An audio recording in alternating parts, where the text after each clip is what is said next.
Sometimes love appears in the most unexpected places. It often ignores age, timing, or the very rules we thought we had to follow. This is the story of how I, David, a 42-year-old single father, fell for someone I never thought possible, my son's best friend. And it all began one quiet summer evening that would change my life forever. My name is David Hayes. I'm 42, divorced, and for most of my adult life, I believed the best years were behind me.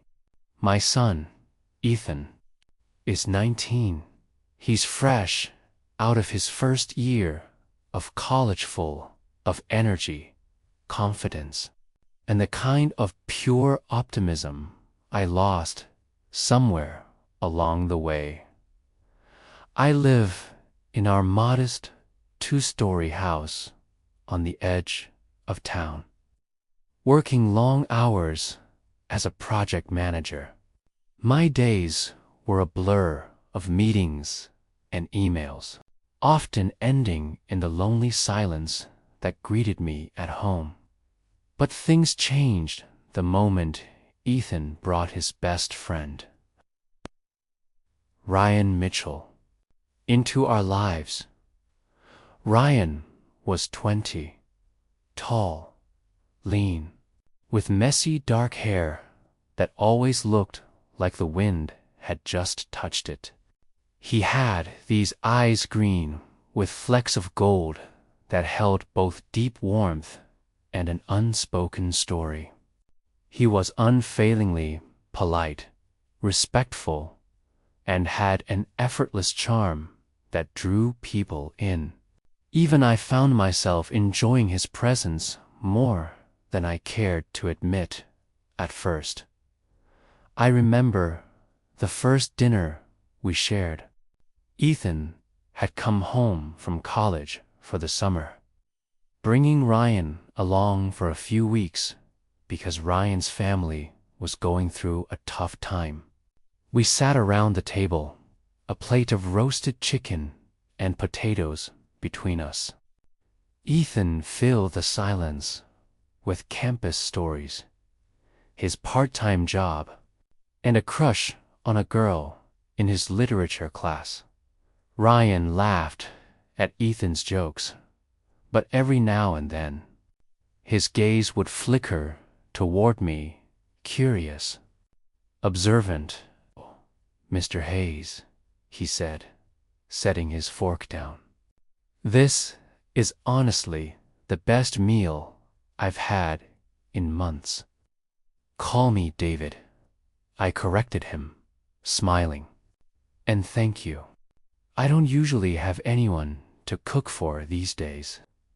It was a simple exchange, but the way he smiled back, genuine, soft, and lingering, stirred something inside me I hadn't felt in years.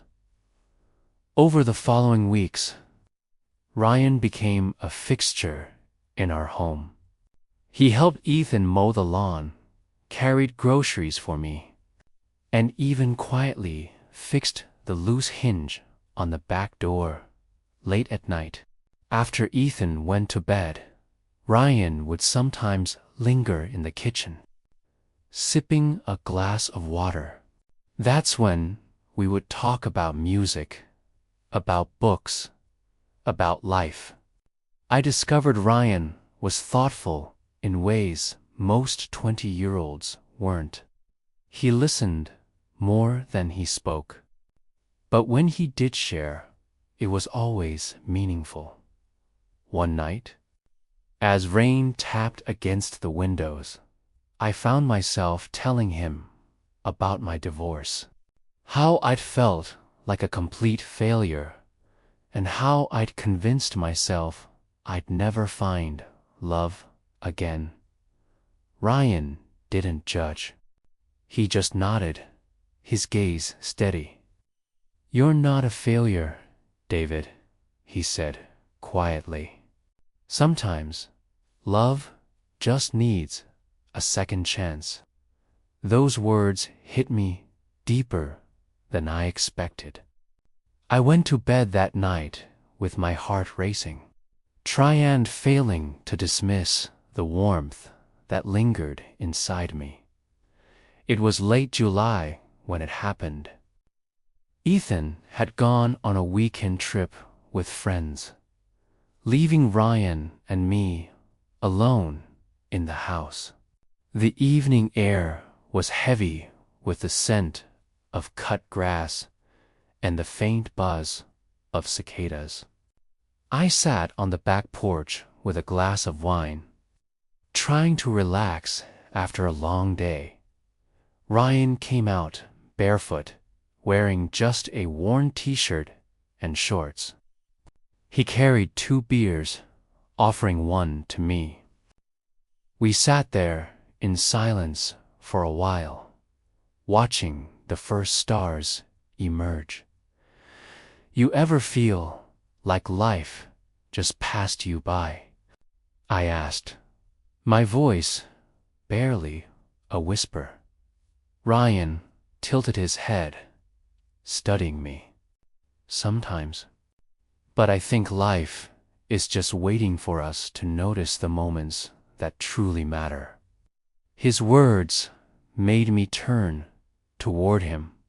For the first time, I allowed myself to truly look at him, not as my son's friend, but as the man sitting beside me.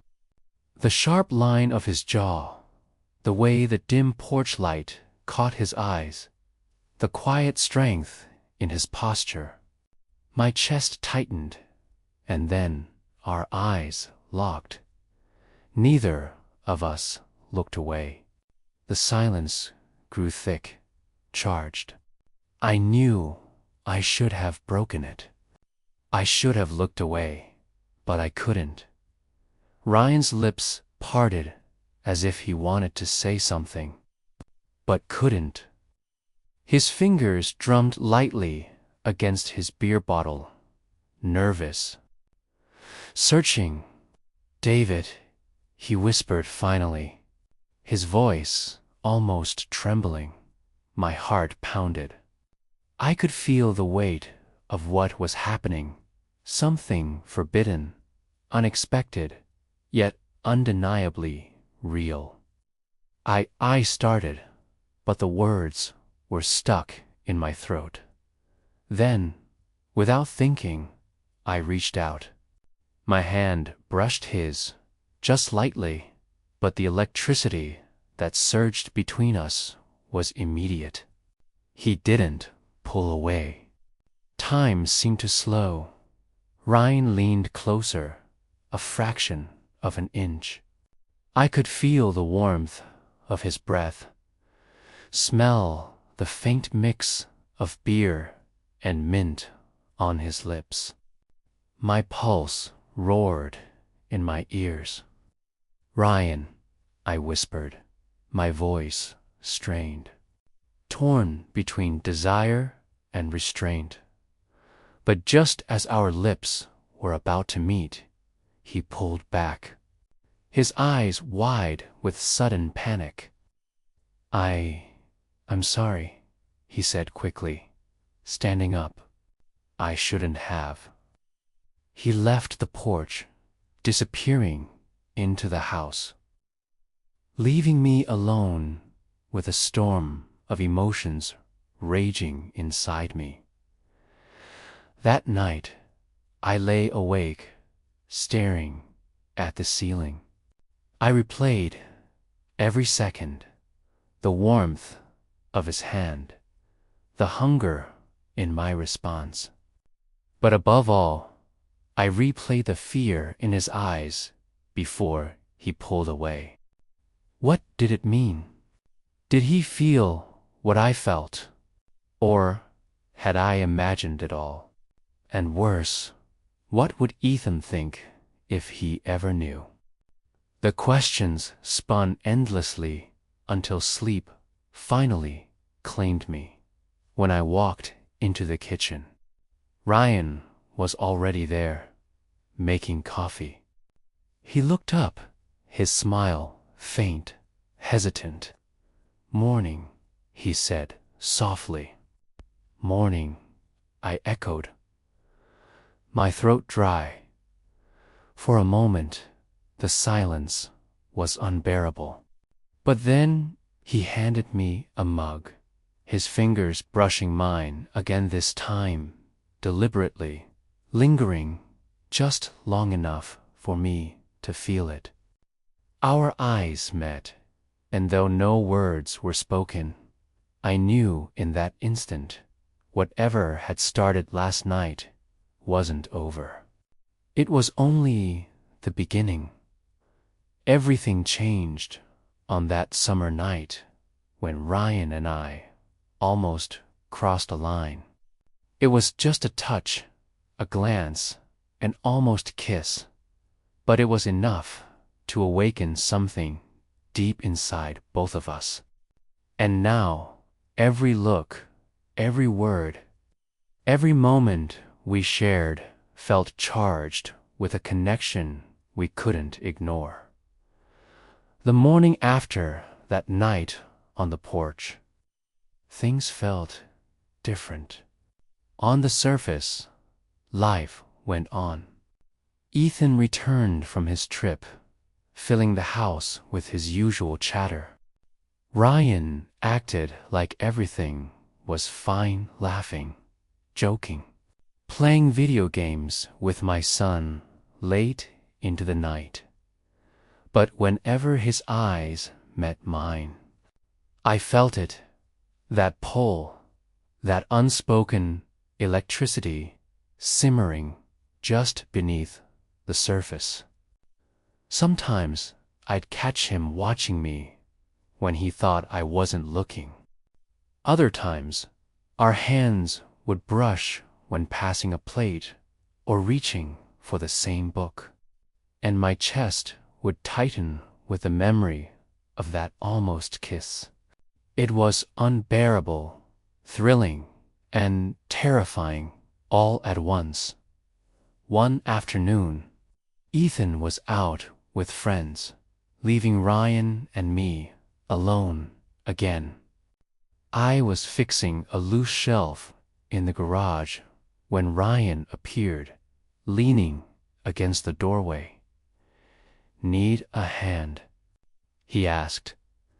Before I could answer, he stepped closer, taking the screwdriver from me. Our hands overlapped briefly, sending a spark up my arm. We worked side by side, the scent of sawdust and summer air surrounding us. Every now and then, our shoulders brushed, and I could feel the heat radiating from his skin. At one point, I glanced at him, and he was already looking at me. His lips parted slightly, as if he wanted to speak. But then Ethan's car pulled into the driveway. Just like that, the moment was gone. Ryan stepped back quickly, shoving his hands in his pockets. "Guess that's done," he muttered, his voice tight. I nodded, but my heart pounded as if we had just shared a secret. A week later, Ethan was out again, this time at a late-night movie. Ryan and I ended up in the living room, a soft jazz playlist humming in the background. I sipped a glass of wine while he nursed a soda. The room was dim, shadows dancing across his face. "David," he said suddenly, his voice low, uncertain, "can I ask you something?" "Of course," I replied, my throat dry. He hesitated, fidgeting with the edge of his sleeve. "Do you ever feel like you're living someone else's life? Like you're doing everything you're supposed to do, but not what you really want?" His words hit me hard, because yes, I'd felt that way for years. All the time, I swallowed. He looked at me then, his eyes vulnerable, searching. That night, on the porch, he whispered, "I can't stop thinking about it." The air between us grew heavy, charged. "Neither can I," I admitted, my voice barely audible. Silence stretched. And then Ryan moved closer slowly, carefully, as if giving me every chance to pull away. I didn't. His knee brushed mine. His hand rested on the couch between us, inches from mine. Our breathing fell into a quick, shallow rhythm. "David," he murmured, his voice trembling. Before he could say more, I closed the distance. Our lips met, soft, tentative, almost questioning. But the moment they touched, every doubt, every fear melted away. It wasn't a mistake. It wasn't confusion. It was real. The kiss deepened for a heartbeat, warm and desperate, before I pulled back abruptly. Breathless. "We can't," I whispered, guilt crashing over me. Ryan's eyes searched mine, filled with both longing and pain. "I know," he said, "but I don't want to stop wanting you." For the next few days, everything felt heightened. Around Ethan, we acted normal, but underneath the surface, Ryan and I were balancing on the edge of something dangerous. Every glance felt loaded. Every casual touch set my skin on fire. One evening, as Ethan played music in his room, Ryan and I found ourselves in the kitchen. I reached for a glass at the same moment he did, and our fingers lingered together a second too long. Ethan's footsteps creaked down the stairs, and we jumped apart, pretending nothing happened. My heart raced. The risk was terrifying, yet the thrill of it only pulled me closer to Ryan. A few nights later, unable to bear the tension anymore, I found Ryan sitting alone on the porch. He looked up at me, his expression conflicted. "David, what are we doing?" he asked softly. "This, whatever this is, isn't supposed to happen." I sat beside him, my chest heavy. "I know," I admitted. "You're Ethan's best friend. I'm too old for you. And yet, when I'm with you, I feel more alive than I have in years." He exhaled, running a hand through his hair. "Do you think it's wrong?" I thought about it. Really thought about it. I paused. "No," I said finally, my voice steady. "What I feel for you doesn't feel wrong. It feels honest, and I can't pretend it isn't there." Ryan's eyes softened, glistening with emotion. "Then maybe," he whispered, "we stop pretending." That night, for the first time, we allowed ourselves to just be. We sat close on the porch swing, our hands brushing until his slipped into mine warm and sure. We didn't rush it. We didn't need to. We kissed again, deeper this time. No hesitation, no retreat, It wasn't about lust. It was about connection. About two souls finally finding a place they belonged. When we finally pulled away. Breathless, Ryan leaned his forehead against mine. "I don't know what this means," he whispered. "But I know I don't want it to end."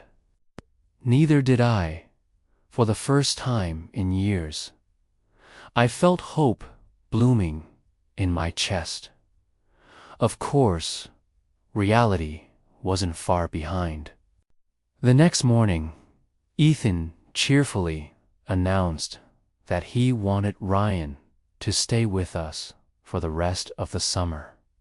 Ryan and I exchanged a glance, both of us silently acknowledging what this meant.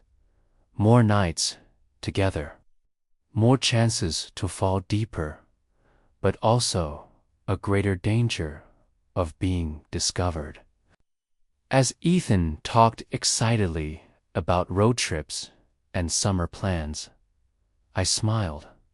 But inside, I was deeply torn. Because no matter how right it felt when Ryan and I were together, I knew that if Ethan ever found out, everything we cherished could fall apart. That night, as Ryan and I passed each other in the quiet hallway, our shoulders brushed. He paused, looking at me with eyes full of fire and tenderness. "David," he whispered so quietly, Ethan couldn't hear. "Are you ready for this?" I didn't answer right away. I knew he wasn't asking about a kiss or a secret summer fling. He was asking about something bigger, something life-changing. Though fear gripped me, my heart already knew the truth. Yes, I was ready. By now, Ryan and I had crossed a line we could never uncross. What started with an almost kiss had become something undeniable, something real. But love, when it's hidden, brings shadows. Every stolen moment, every glance, every brush of fingers carried a huge risk. It was only a matter of time before someone noticed. In the days that followed, Ryan and I moved like shadows around each other. When Ethan was home, we mastered the art of stolen glances across the dinner table and lingering a moment too long in the kitchen. But inside, the weight of the secret grew heavier. I could see it in Ryan's eyes, a mix of deep desire and growing fear. His need to be close was constantly fighting the fear of being caught at night. After Ethan was asleep, we sometimes met in the dark hallway, standing just inches apart, whispering words too soft to carry. "I wish we didn't have to hide," Ryan murmured one night, his fingers briefly grazing mine. "I know," I whispered back, "but we're not ready yet." The truth was, I wasn't sure if I ever would be. It happened one Saturday afternoon. Ethan had gone for a run, leaving Ryan and me to clean up the backyard after a storm. The air was warm and sticky, thick with the scent of wet earth. As we carried branches to the curb, Ryan suddenly grabbed my wrist, pulling me out of the mud. Our eyes met. Too close, too charged. Without thinking, I leaned in and kissed him. It was quick, soft, but undeniably real. just as we pulled apart. Ethan's voice called out from the driveway, "Hey, you guys need a hand." We jumped away from each other, hearts racing, pretending to laugh at something that wasn't funny, just trying to keep your dad from slipping. Ryan called back smoothly. Ethan didn't seem to notice, but my chest pounded with the realization it wouldn't always be that easy to hide. A few nights later, after Ethan had gone to bed, I found Ryan sitting alone in the living room, staring at the dark TV screen. "You okay?" I asked gently. He nodded, then shook his head. I don't know how long I can keep this in." My chest tightened. "Ryan," he cut me off, his voice cracking. "It's not just about us, David. I've never felt this way before about anyone. And hiding it makes me feel like I'm wrong for feeling it at all." I sat beside him, my heart aching. "You are not wrong," I said firmly. "What we feel, it's not wrong.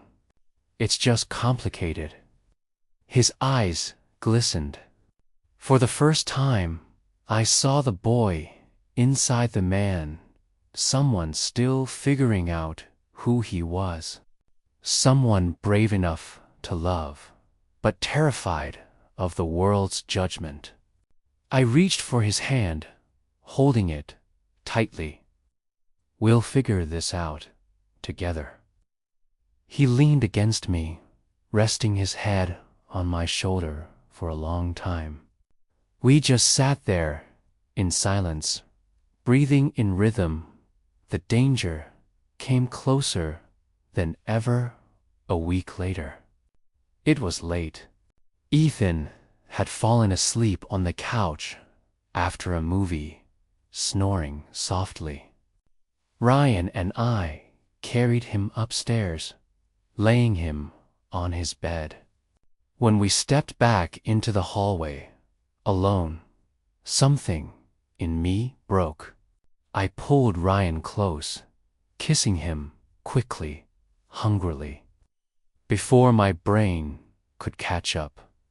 But just as our lips parted, Ethan's door creaked open. "Dad." His sleepy voice called, "Ryan." We froze, hearts slamming in our chests. Ryan stepped away instantly, running a hand through his hair. He answered, his voice surprisingly steady. "Thought I heard something."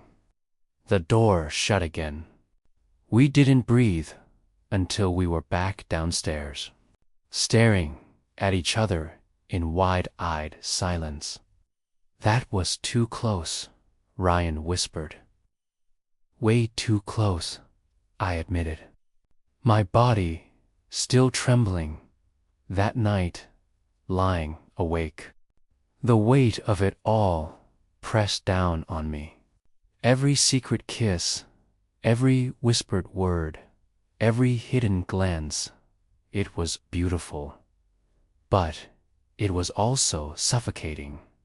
I wanted to love Ryan freely, to hold his hand in the daylight, not just in the shadows.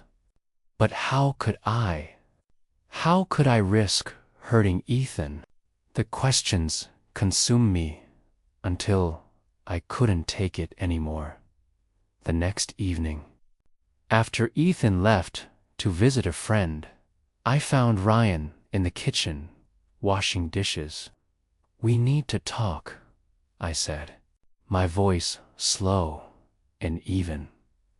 He looked at me, tension flickering in his eyes. "About what?" "About us." He set the dish down, water dripping from his hands. "I already know what it is," he said quietly. "It's real. It's you and me. Isn't that enough? I stepped closer, my chest aching. It is, for me. But, Ryan, keeping this a secret forever, lying to Ethan. That's not fair to you, or to him. He swallowed hard, his jaw tightening. So, what are you saying? I hesitated, the words heavy on my tongue. I'm saying we need to decide if we're strong enough to be honest, or if we're too afraid to try. Silence hung between us, sharp and suffocating. Finally, Ryan whispered, I don't want to lose you.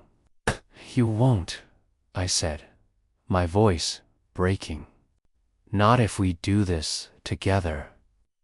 That night, we didn't kiss or even touch. We just sat across from each other at the kitchen table, talking until dawn about fear, about love, and about what it would mean to take the risk of honesty. By the time the first light of morning spilled through the curtains, we hadn't made a final decision, but we'd made a promise. Whatever came next, we would face it side by side. For now, the secret remained. Ethan still laughed with Ryan like nothing had changed. We still played the roles expected of us. But beneath it all, the truth pulsed like a heartbeat, growing stronger every day. Deep down, I knew secrets don't stay hidden forever. One way or another, the truth would come out.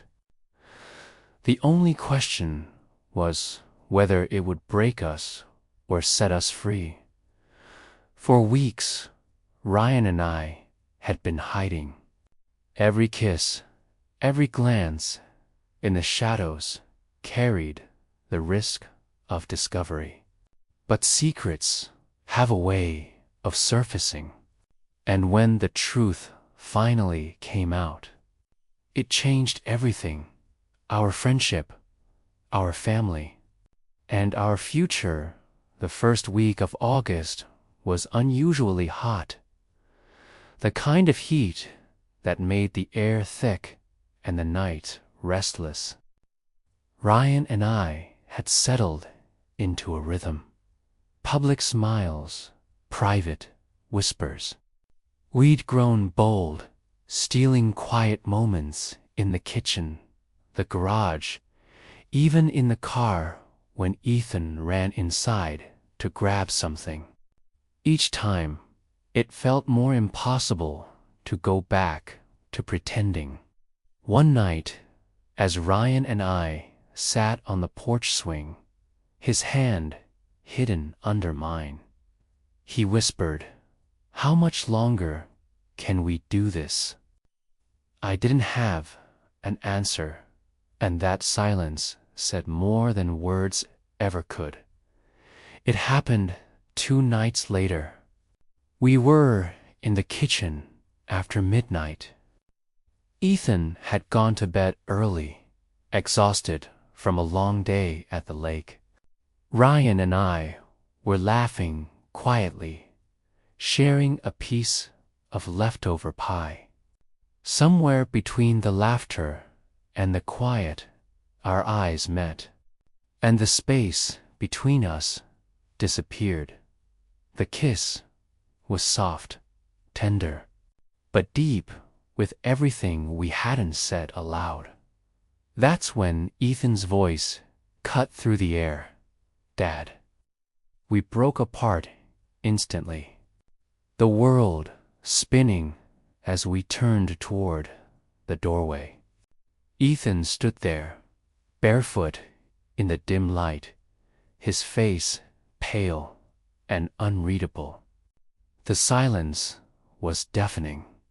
Ryan's shoulders stiffened, his eyes wide with fear. Guilt flooded me. "Ethan," I started, my voice shaky. "I don't," he snapped, his voice trembling. "Just don't." He turned and stormed upstairs. The sound of his door slamming echoed like a gunshot. Ryan's face crumpled.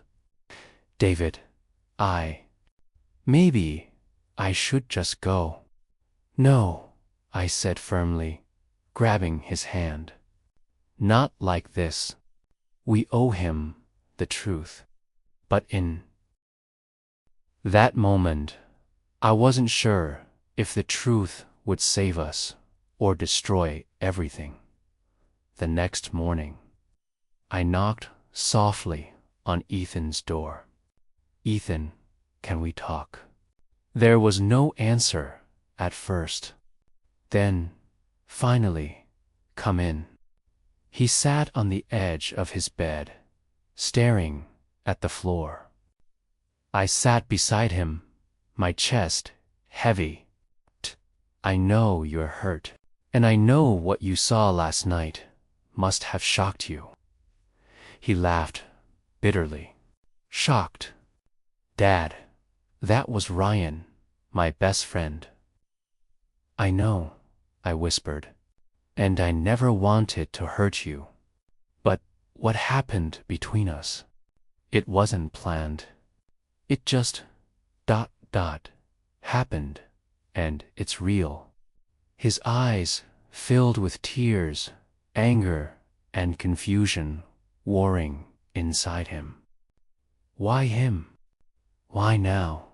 "Because," I said quietly, "he makes me feel alive again. He makes me feel seen in a way I haven't felt in years. I didn't choose this, Ethan, but I can't deny it."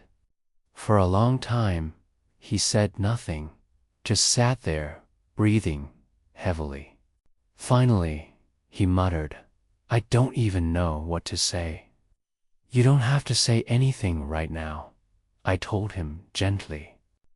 "Just, please, don't shut me out. Please, don't shut him out either. He cares about you, and about me." Later that afternoon, Ryan came to me, his face pale. "I can't stay here," he said softly. "I've ruined everything between you and Ethan." I said firmly, "If anyone's responsible, it's me. I should have handled this better. But, Ryan, running away won't fix it." As if on cue, Ethan appeared in the doorway. His arms were crossed, his expression conflicted. "Stay," he said quietly. Ryan froze. Ethan held up a hand. "I don't get it. I don't like it. But I know you, and I know my dad. And if this is real, then I guess I need to deal with it." Tears stung my eyes. "Ethan." He shook his head, his voice rough. "Just don't lie to me again, either of you." The days that followed weren't easy. Ethan was distant at first, keeping to himself, throwing short replies. Ryan tiptoed around the house, careful not to push too far. But slowly, things began to soften. One night, I overheard Ethan and Ryan talking in the backyard.